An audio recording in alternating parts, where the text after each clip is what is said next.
officially 12 o'clock. I'm going to move you guys up to this little corner real quick.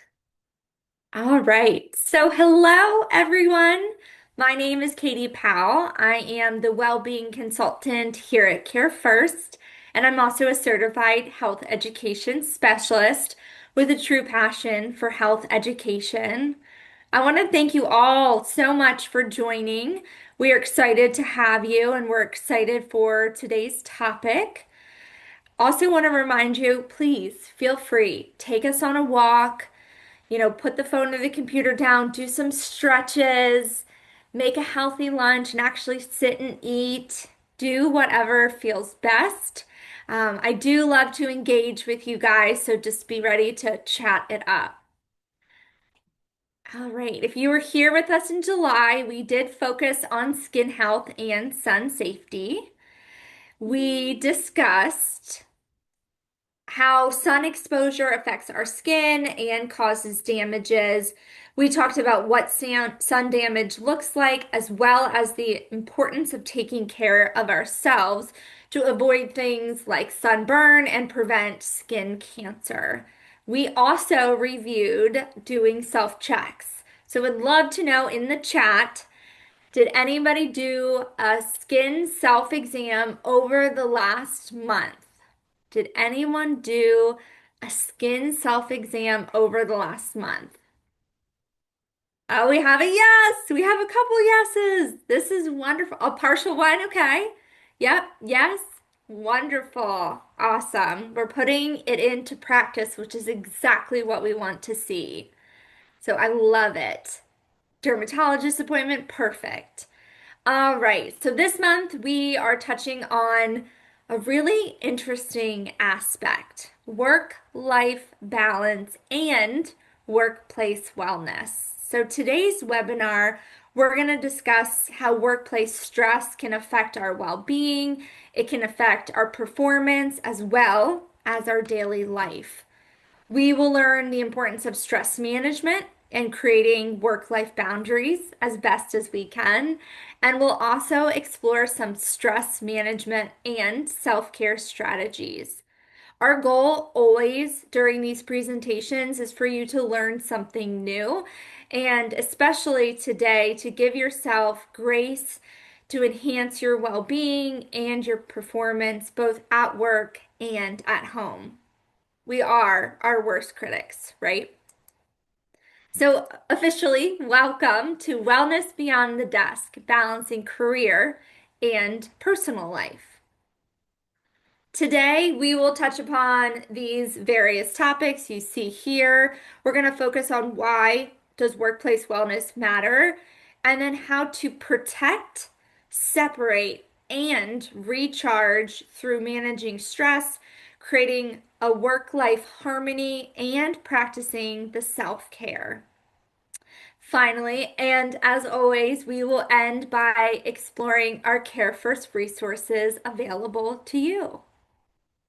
So let's start by looking at why workplace wellness matters and how it can impact both our health and our success at home and at work.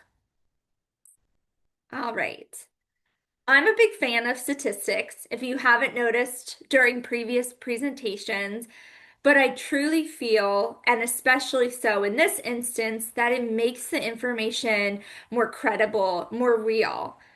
We know, I'm sure, that a lot of people are stressed, but here you can actually see it. So, the American Psychological Association's 2023 Work in America survey highlights just how important work-life balance is to employees today. As you can see, more than half of employees report regularly working beyond scheduled hours. More than half have left a job due to work-life balance challenges. 84% have reported experiencing at least one mental health challenge related to workplace stress. And almost all of those that were in the survey said it was important to work for an organization that respects boundaries between work and home. So what is work-life balance. It's truly not about a perfect division between your time between work and personal life. Instead, it's about having the flexibility and the support to manage your responsibilities in both places in a way that promotes your overall well-being. Um, it's also important to note that everyone's circumstances are different, right? What my workplace looks like is going to be different than yours and the next person. But the goal is really just to find an approach for you, for me, for all of us that feels sustainable and allows us to thrive both personally and professionally. All right. So stress, it's a normal part of life. Everyone at some point of their life has felt stress. It's our body's response, our body's natural response to challenge, to change, to demands. In fact, not all stress is bad and negative. Did you guys know? I would love to know in the chat, have you heard of the good kind of stress? Yes or no? Oh, somebody got it right on it.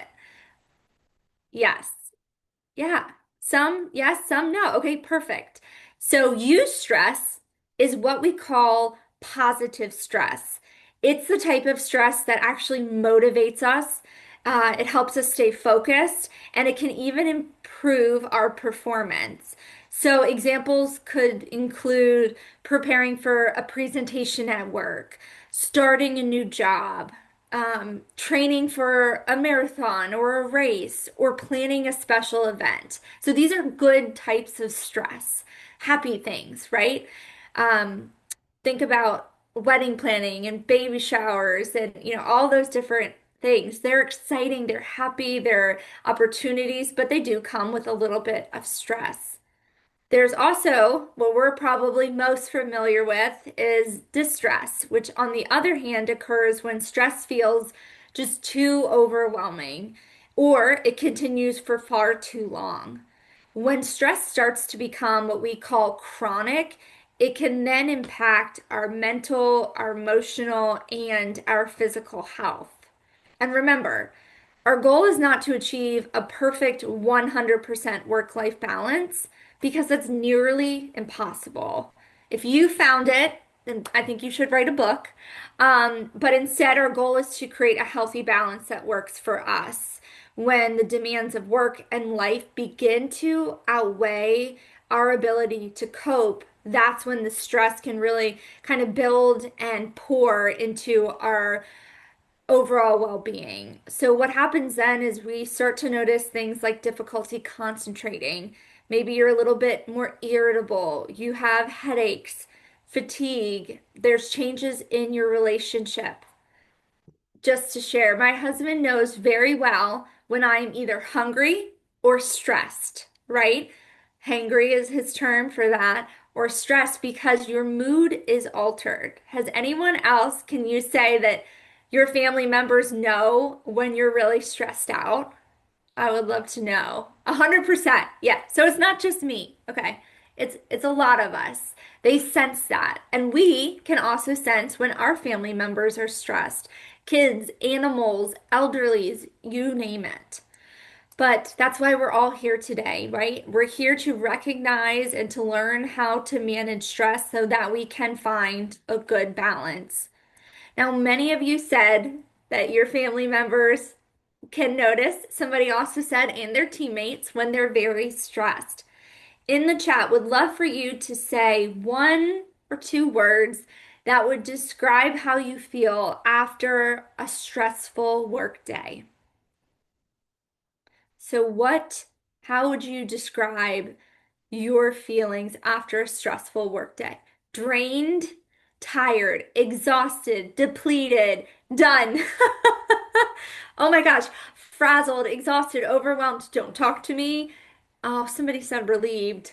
I get it. I get it. Oh my goodness. A lot of us are using shut down. That's a good one. Irritable. mentally exhausted, ready to retire. Yes, absolutely. So I think our key takeaway from that is stress is normal, but unmanaged stress can impact both our health and our ability to thrive.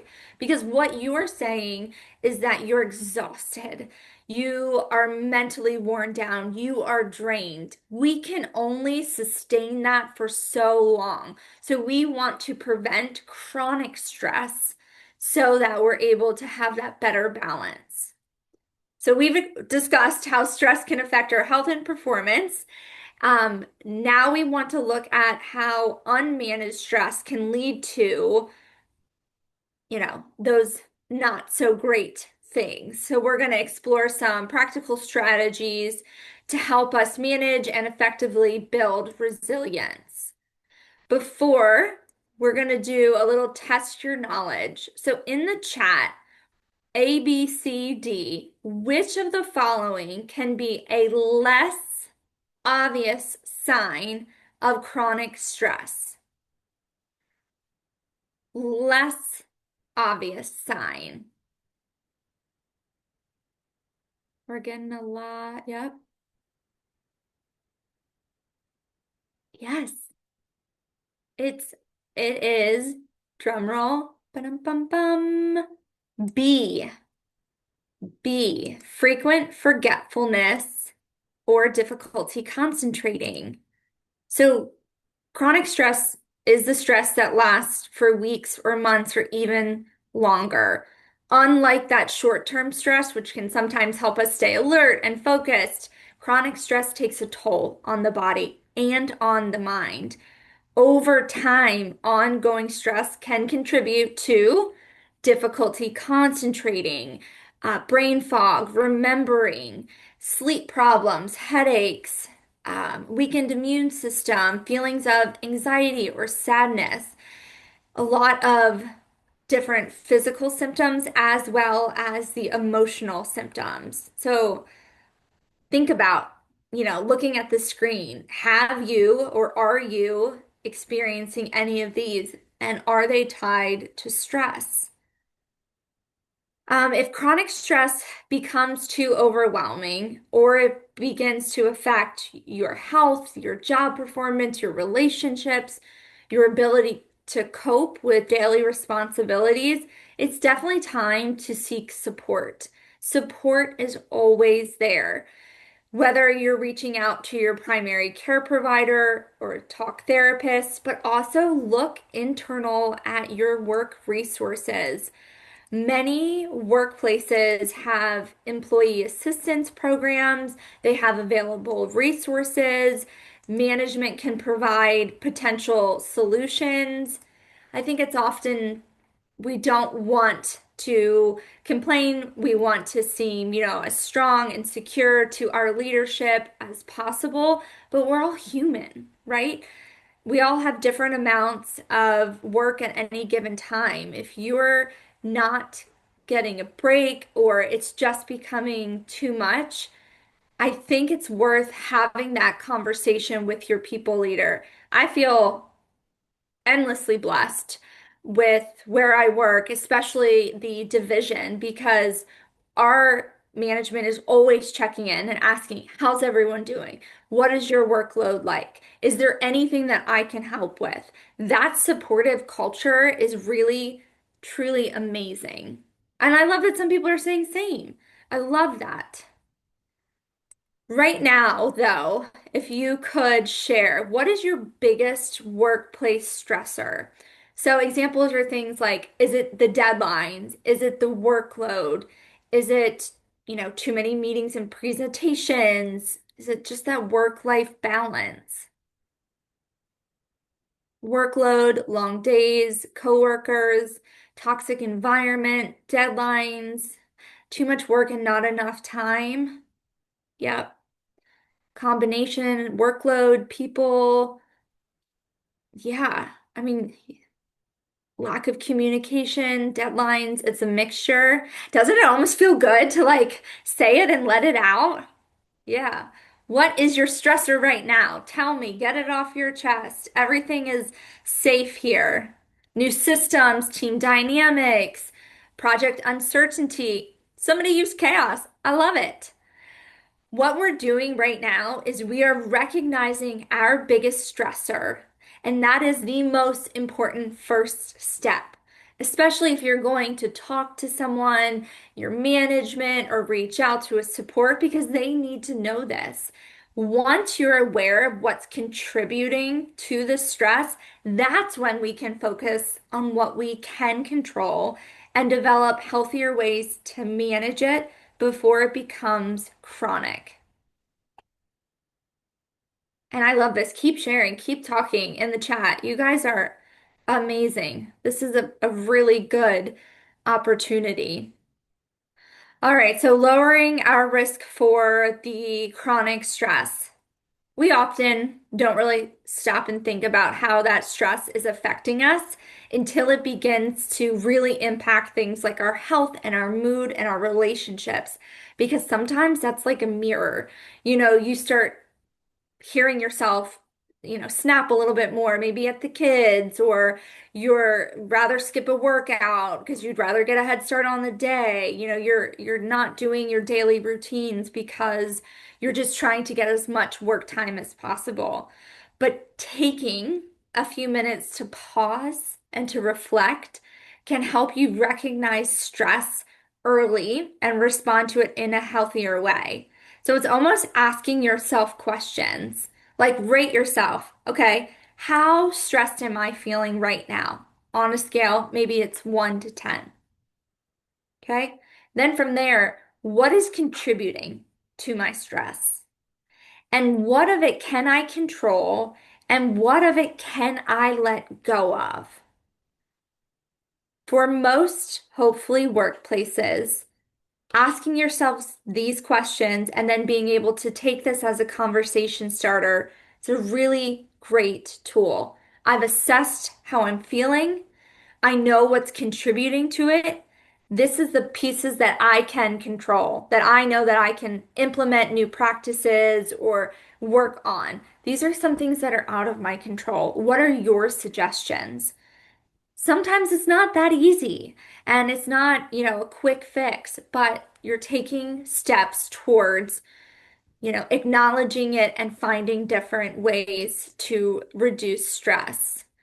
Um, so things that can't be avoided include things like deadlines, workloads, personal responsibilities, but just regularly checking in with yourself and focusing on your energy will help you impact and build that resilience. And another thing is that chronic stress doesn't happen overnight. It truly develops gradually. So that's why we're taking all of these steps to be proactive. There's a lot of helpful strategies out there, and I'm going to look to you guys too in the chat to, what has worked for you. One helpful strategy that we wanted to bring forward to you guys is time blocking. So essentially, this involves setting aside dedicated time on your calendar for specific tasks. What this can do is it can help improve your focus, reduce distractions, and really help you feel less overwhelmed. It's also signaling to others, I have reserved this time. I need to dedicate it focus time or, however you want to label it, work time on your calendar so that people are not as likely, hopefully, in an ideal world, to not continue to add things to your calendar. Prioritization is also equally important, allowing you to focus on what matters most versus trying to tackle every single thing at one time. I don't know if you're like me, but sometimes I feel like a chicken with my head cut off when I really just need to just pick one thing, complete it, beginning to end, and then the next thing, instead of trying to do little bits here and there, because that's when you get really wiped out and drained. So I would love to know if you guys have ever tried time blocking or prioritization. Other techniques are things like regular physical activity, which we will talk about, deep breathing, which we're actually going to do a little stress exercise, healthy boundaries, etc. When we talk about boundaries, This might include things like limiting after hours work. Um, it could include things like taking intentional breaks during the day, protecting your personal time, or communicating realistic workloads. And also, before I move to the next section, don't overlook the value of available wellness programs and employee resources.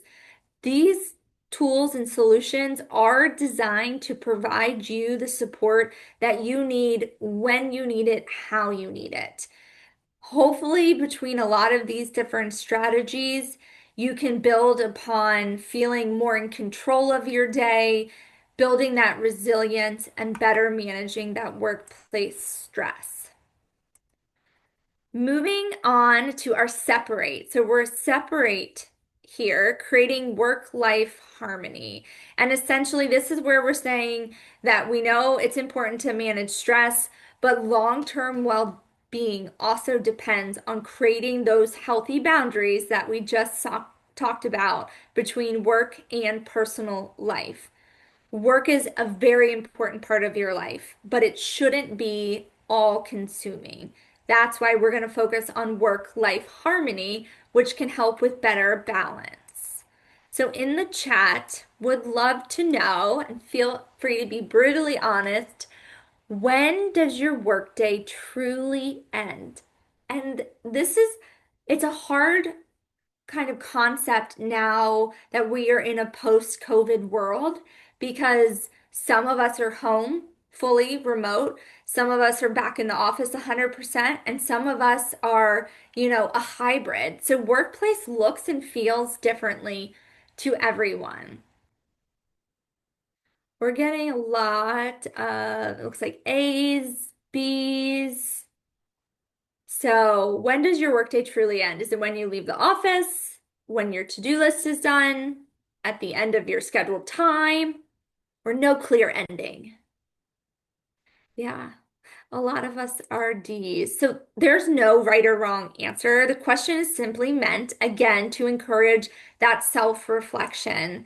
So, think about as your day truly ends, whether you're giving yourself enough time to disconnect, recharge, and focus before tending to the other areas of your life. So if you're a B or a C or a D, are you giving yourself time or are you, in general, disconnecting from work so that you can now go into home and life?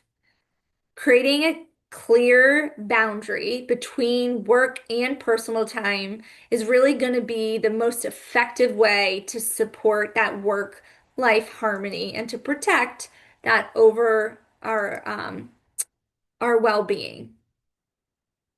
All right, so this is really a big thing. Work-life harmony is truly essential to well-being. The U.S. Surgeon General has identified work-life harmony as one of the key pillars of well-being. So when work supports our lives rather than competes with it, we're more likely to feel healthy, engaged, and productive.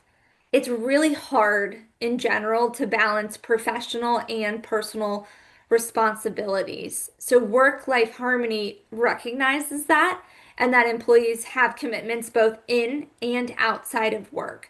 And so they have two important factors that support this balance: autonomy and flexibility. Autonomy is the ability to have some control over when, where, and how you work. And flexibility is the ability to adapt your work schedule or location better to meet the needs and the demands of daily life. And again, just like work-life balance and work-life harmony doesn't mean we're dividing our time perfectly. It's truly almost impossible. Instead, it's having the support and the flexibility needed to manage both.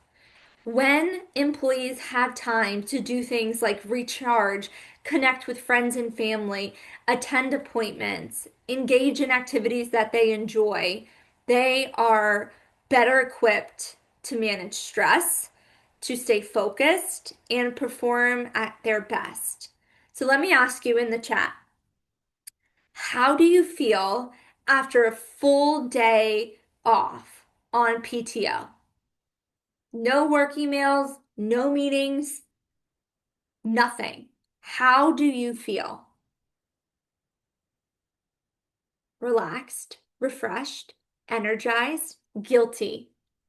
We're going to come back to that in just a second. Happy, not enough time away. Awesome, relieved, peaceful, myself. Refreshed, yes, peaceful. I still worry about the work when I was away. Dreading the next work day, stressed about what's to come. We went from real positive here, guys, to, but you're proving the next point. One common barrier to work-life harmony is what we call PTO guilt. That is when you feel hesitant or guilty about taking time off, even when it's needed. The truth is that the rest isn't a luxury, it's actually an essential part of maintaining our well-being and our long-term productivity. So, taking time to recharge should help prevent burnout, improve mental health, and allow you to return to work feeling refreshed and energized. But a lot of us in here are still feeling that guilt. Me too. I always feel guilty, especially when I know emails are piling up. But I feel guilty if I don't make it to my kid's school event, or, I'm not able to take the dog to the vet, or whatever it is. There's a lot of guilt associated with any aspect of not performing to our peak. But what I want you to think about, and what we started off with, is how great you felt during that day. Let's say during the day, we're feeling refreshed, renewed, ourself, energized. We feel like us again. That is what I want you to hold on to, because that is what should compound that guilt. And I'll use myself for an example. Even as a mom, right? Taking a day off, or, leaving my kids to go, even go get my nails done or go to dinner with girlfriends. There's so much guilt. But I promise you, I come back feeling like myself again. Even if it was just like a small hour or two window, that is the purpose of PTO. We want you to breathe, to find yourself, to relax, to enjoy. There are things that can be done to prevent all of this coming back to work, right? But it takes time. It takes putting structures in place.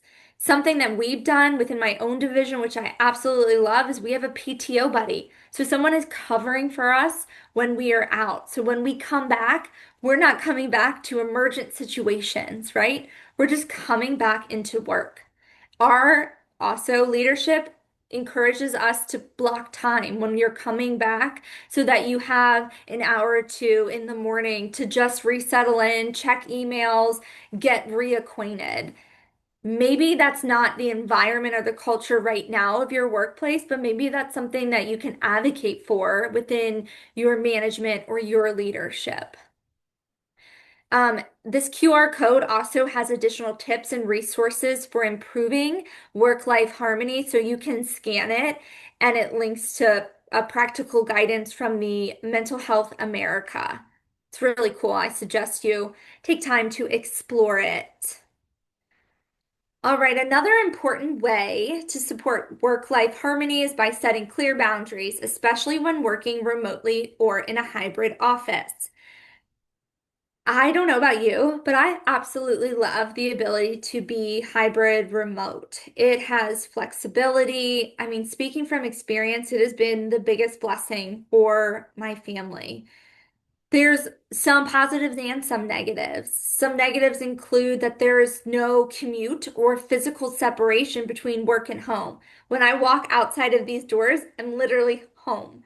And that's amazing because I have more time, but it's also very easy and tempting to want to check, or you send one more email, or look at one more thing late at night. So what we've always recommended is creating a dedicated workspace and establishing simple start and end of day routines that can help signal when it's time to work and when it's time to disconnect. We also recommend taking regular breaks throughout the day. That's going to help reduce your stress and improve focus. And when possible, we want to limit work emails and notifications after hours, and have that, expectation with your team on when you are available. One thing that I have done, and somebody complimented my background, and this is really my office, I have put some time and resources into making it feel like a place I want to be in. There's pictures of my kids, I've got some pretty pink curtains, and so I enjoy being in this space and having this space.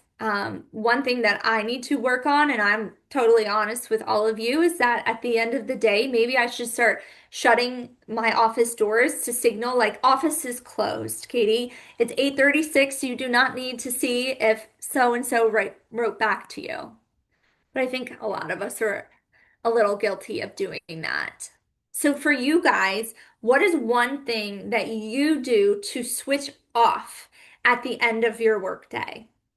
So an example could be, do you change clothes? Do you exercise? Do you go read? Is there any type of thing that you do to switch off? Yeah, some people close the laptop, turn on the music, start cooking dinner, close the curtains and walk away. I'm no longer opening my laptop after 5 p.m., change clothes.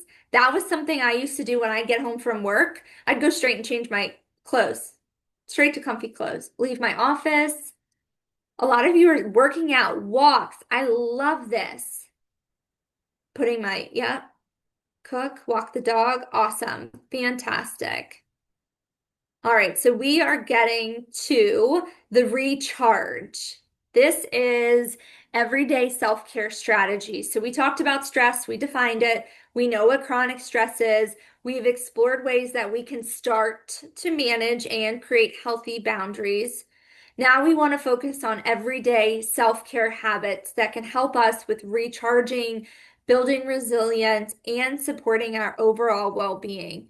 And I know this is not every piece of information is going to pertain perfectly to everyone, especially because every workplace is different. They have their own expectations. But this section is really good because this is the things that we can control, because this has to do with us. So self-care is the intentional practice of taking care of your physical, mental, and emotional well-being. We usually think about self-care like going on vacations or going to the spa for a day, which absolutely count and I highly recommend. But it can actually be much more simple. It can be a little part of our everyday routine. Self-care will help us to manage stress, maintain our health, and build resilience so that when we're faced with the challenges of maybe work, we have built what we need to be equipped to handle those demands. And self-care is going to look different to every single person. For some people, it might be, I need to exercise, I need to sweat it out. Other people, it might be, I need to get to bed early, or I need to take a few minutes to relax and recharge. The benefits we want are for the benefits to go beyond just feeling good in that moment. We want that regular self-care to improve your overall health, right? Your physical health, your mental, your emotional. We want those self-care to help reduce the stress, increase your energy, help you stay focused throughout the day. We've talked a little bit about this, but really movement. Moving your bodies. Our bodies were not designed to sit. They were designed to stand and to move and to walk. So we do recommend being active however you can. So when you are active, when we move our bodies, our brains are releasing special chemicals. It's so cool how the body works. Those chemicals make us feel happier and lower our stress. They're called endorphin, serotonin, and dopamine. They improve mood, increase energy, help you feel motivated. It's nature's own coffee, right? It's your own caffeine. Regular exercise is going to be kind of the key in this. 150 minutes is what is recommended of moderate physical activity from the Department of Health and Human Services, the physical activity guidelines for Americans. That may sound like a lot to people. If you break it down, it's roughly 30 minutes, 5 days a week. But if you have 10 minutes in the morning, 10 minutes in the evening, and 10 minutes before bed, you can get your 30 minutes in. You're just breaking it up a little bit. I do things, it may sound silly, but since I work from home, if I have to use the restroom, I go upstairs to the furthest bathroom. It just adds more steps in my day. I don't keep a trash can in here, so anytime I have to throw away trash, I have to get up and move. There's different things that we can do like that that incorporate movement throughout the day. Water is also huge. Hydration is one of the simplest forms of self-care and also one of the most important.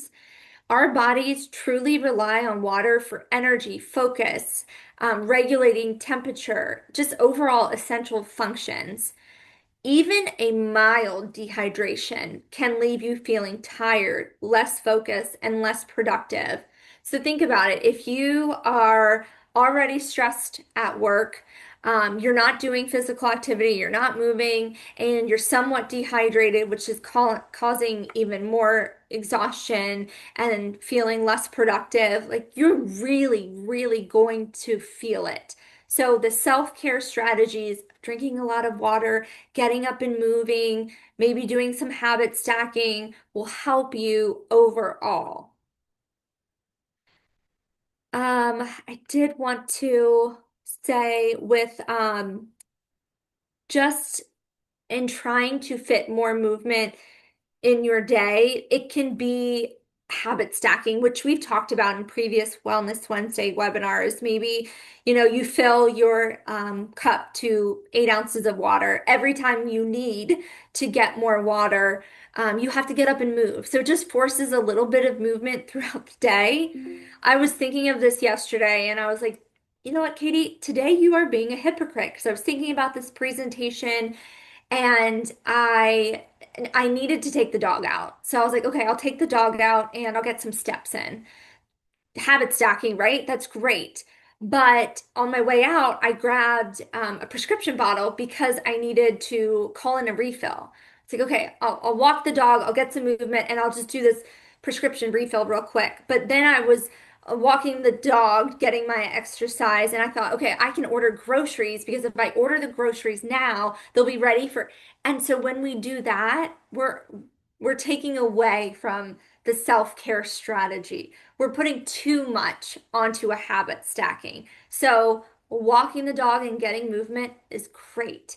Getting up and getting water, fantastic. But adding on and on and on to one type of habit, we want to make sure that we're not doing too much.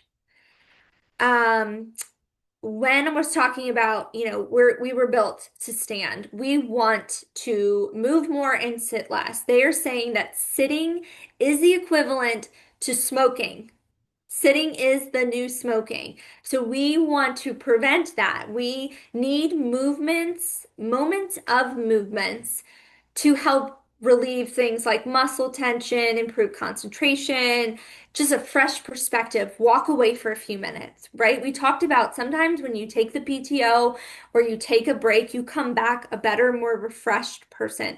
It's the same thing. I'm going to pick it up a little bit because I really want to get to our 2-minute wellness reset. Ergonomics and ambiance is it's not new, but it's coming to light more so that we are working even more from home because we're not, walking around the office. We're not walking to the office. So a well-designed workplace can really help you reduce discomfort, improve concentration, and support overall wellness. It's the science of fitting the workspace to the person rather than forcing the person to adapt to the workspace. Hopefully that makes sense. So it's things like simple adjustments, such as positioning your monitor at your eye level, which can help support your lower back. Keeping your keyboard and your mouse at a comfortable height. That can help reduce strain on things like your neck and your shoulders, even your wrists. Sometimes after a long day, I'm going like this because I'm trying to, crack my wrists.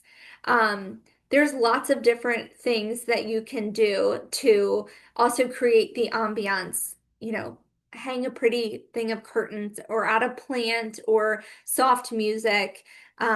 We do want to prevent eye strain. So this is real. I definitely have felt this.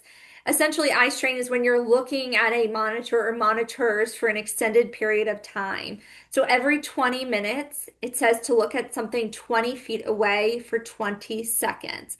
Sometimes I even just close my eyes and just kind of reset. Speaking of closing our eyes, I do really want to get to this because we've talked about ways to support wellness throughout the day. I want to take a moment to practice a simple strategy that can help us reset, refocus, and recharge in real time. So I hope you enjoy this.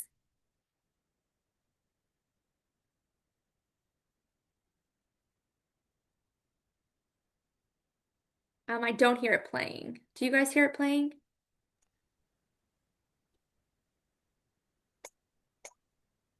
When you're ready, find a quiet space to sit or lie comfortably.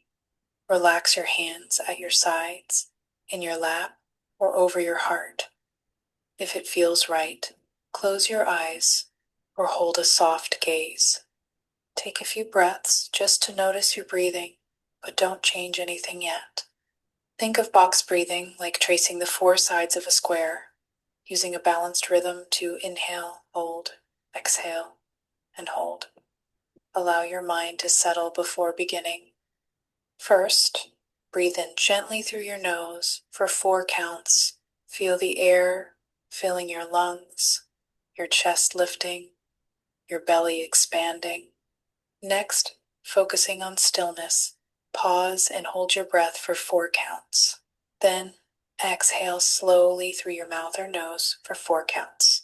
Feel your body releasing tension and softening before once again pausing at the bottom of your breath for a count of 4. Take a quiet moment before the next inhale. Repeat this for 5 cycles. Inhaling for 1, 2, 3, 4. Holding 1, 2, 3, 4. Exhaling 1, 2, 3, 4.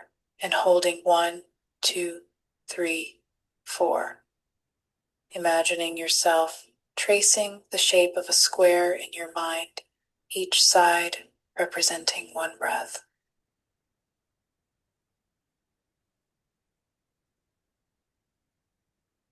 Finally, relax back into the rhythm of your natural breath, letting go of the counting. Notice how your body feels, calm, still, centered.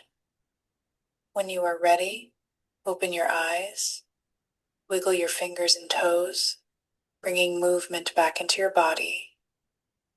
Take this balance with you into the rest of your day and repeat if you need a quick reset. I love it. Hopefully you guys liked it. Sometimes, even between meetings, 1 or 2 minutes can really make all the difference. I've even done these at the end of a particularly stressful workday before what I like to call second shift, which is mom shift. So, as soon as I shut the laptop, I'm on to my second job, which I love more than anything, cooking dinners, packing lunches, running kids to practices, you name it. I think we can all see that this is false. Self-care must take a lot of time to be effective. It could just be 1 or 2 minutes. I love it. All right, so I'm going to read some quick tips that we've found for self-care at home, but what I really want you to do is share with each other what has helped you to be less stressed, what has helped you to be more effective, what is your way of unwinding. I love somebody said mom shift is real. It really is. So you guys tell us in the chat. So some tips that we found is listening to your favorite music, reading a book, taking a short walk, doing deep breathing. I saw somebody said it stresses them out trying to get it right. Maybe it's not deep breathing, maybe it's like a guided imagery, which is along the same lines, but you're just going visually to a place that they're walking you through. Doing a face mask, enjoying a healthy mocktail, of course, drawing a bath, connecting with friends. You guys are saying listening to music, getting outside. Sometimes it's funny. I'm like, I haven't been outside today. Standing in the sun, listening to a podcast, taking a nap, sleeping. Yeah, sometimes your brain just wants and needs to shut down. Sitting among the roses, going in nature. Keep them coming. Keep them coming. What else? What works for you? Also on that last slide, there's a QR code that you can scan to look at more self-care strategies so that after this, you guys just feel like I've got a whole list. And you're not going to be perfect at everything, I can promise you. I'm not going to make sure I read every single day, but I'm going to read 3 times this week for 5 minutes, for 10 minutes. Find things that you enjoy, that you look forward to, that help you to decompress. Just to recap, today we talked about the different aspects of workplace wellness, but really they all come back to the same idea: protect, separate, and recharge. Protect meaning manage your stress where and how you can. Separate meaning creating your boundaries between work and personal life, whether it's shutting your computer at the end of the day or making sure you're not logging on. We want to put those boundaries into place to prevent burnout and to maintain that work-life harmony that is so important. And the recharge is the not feeling guilty moments or days that we need to take care of ourselves. Mental health days, long afternoons, whatever it may be. We want you to recharge, hydrate, drinking a lot of water, moving throughout the day, prioritizing sleep. Sleep, sleep, sleep. Our brains need to quiet just as much as, everything else on our body. As we wrap up, though, I really want you to encourage, and I really actually, let's put it out there. I want everyone to choose one stress management strategy, boundary, or self-care habit that you can commit to this month. So, what is one thing that you will use from this presentation, from what we've chatted about, from our ideas or suggestions, will you use this month, or that you will try? Somebody's going to block off 30 minutes. I love time blocking. Time blocking. Somebody else had a great question for time blocking. The example that I would use is I have a lot of client meetings, and after a client meeting, I have a ton of to-dos usually. What I have started to do, instead of jumping into the next meeting and the next meeting, right, and then having this whole day that I have to catch up on, is I put a time block. So I can do my follow-ups immediately following that meeting, 30 minutes or so. So when I go into the next meeting, I am prepared and I'm not thinking about it. Something else my team does, the wellness team, is we block off our lunch hour, the 12 to 1. We call it our wellness hour, our reset, recharge. It's our lunch time, and we should be separating that from our work day. You guys, awesome. 2 minute reset. Love it. Time blocking, going outside, journaling, pre-planning. Love it. Referring to home life as second shift. Sleeping for 8 hours. Incorporate walking more. And if this is not necessarily the culture, try to see if your HR benefits has any desire of, creating any internal wellness practices, promoting walking meetings, um, you know, education around ergonomics or self-care strategies. Be the change that you want to see. These 45 minutes always go by so quickly. 2026, the Wellness Wednesday webinars we have coming up is men's health. mental and physical wellness in September. We're going to have an awesome guest speaker. October, we're highlighting women's health, but we're focusing on menopause. And November will be diabetes. So many more great topics to come. Again, these webinars are helping us to provide that balanced approach to wellness where we can emphasize education, prevention, and access to resources so that we can continue on thriving throughout the year, which has been kind of our theme, employees thriving. Last but not least is our Care First resources. As always, as Care First, we like to provide our members, our groups, our community with the utmost best practice type of solutions. We have Care First Wellbeing, which is our personalized well-being platform. Within that digital resource is the ability to take a real age health assessment, have your own personalized, tailored timeline solution. There's ongoing challenges and tracking capabilities to keep you consistently engaged, as well as unique health profiles. When we talk about stress, we also have Unwinding, which is our mental health stress reduction program. It's got all different types of videos and tools, just like we showed today. We also have Inspiration that is embedded in Care First Wellbeing, as well as health coaching. So if stress is truly something you want to work on, you can reach out and see if health coaching is available to you. That was that is one of our core programs. In addition, we have weight management, smoking cessation, financial well-being, and healthy discounts because everything plays back to our core well-being. I love that people are saying they love unwinding. It's such a great tool to use. In addition, we have more Care First resources. We have Care First preventative checklists so you can stay up to date on the latest guidelines for preventative screenings and services. We also have care management programs. So if you're facing serious or complex healthcare needs, we have additional comprehensive support for you.